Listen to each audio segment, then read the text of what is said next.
৫-৬ দিন আগে আমি রেসিপি শেয়ার করেছিলাম টমেটোর টক তরির রেসিপিটা। তো ওই সময়টায় আমি যা দিইনি, যেগুলো আমার মিস ছিল সেগুলো এবার দিয়েছি আমি। এবং এবার তো মাশাআল্লাহ অনেক টেস্ট হয়েছে। সাথে এবার আমি তেঁতুলও এড করেছি। আর এবার আমি হচ্ছে শুকনা মরিচের গুঁড়া না দিয়ে কাঁচা মরিচটাই পাকাটা দিয়েছি।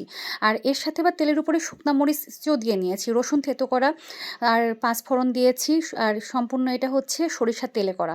পাশাপাশি হচ্ছে আমি এটাও ব্লেন্ড করে নিয়েছি। গতবার যেভাবে করেছিলাম সবকিছু আর দেখালাম না। টমেটোগুলো সুন্দর করে ধুয়ে পিস করে কেটে ব্লেন্ড করে নিয়ে তারপরে হচ্ছে তেলের উপরে রসুন গরম করে সবকিছু একের পর এক দিয়েছি।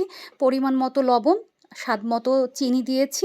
মানে যার যেরকমভাবে চিনি পছন্দ সেটা। আর হচ্ছে এবার আমি হলুদ এড করেছি। গতবার আমি হলুদ, শুকনা মরিচের গুঁড়া কোনোটা এড করেছিলাম না। এবং গতবার হচ্ছে আমি শুধুমাত্র শুকনা মরিচ এমনি দিয়েছিলাম তেলের উপরে ফোড়ন, কিন্তু হচ্ছে কোনো গুঁড়া দিয়েছিলাম না। এবারও আমি কোনো গুঁড়া দিইনি। কিন্তু অনেক ভিডিওতেই আমি দেখেছি অনেক আপুরাই গুঁড়া দেয়, হলুদের গুঁড়া, মরিচের গুঁড়া। তো আমি শুধুই হলুদের গুঁড়া দিয়েছি।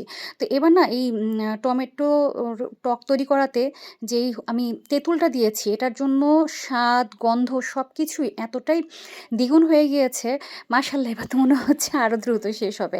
আর সবথেকে মজা লাগছে ডাল দিয়ে খেতে। দুপুরে যখন অফিস থেকে আমির আর বাবা খেতে আসে, তখন আমরা একসাথে যখন ডাল দিয়ে খাই, অনেক তৃপ্তি করে দুজন খাই মাশাআল্লাহ।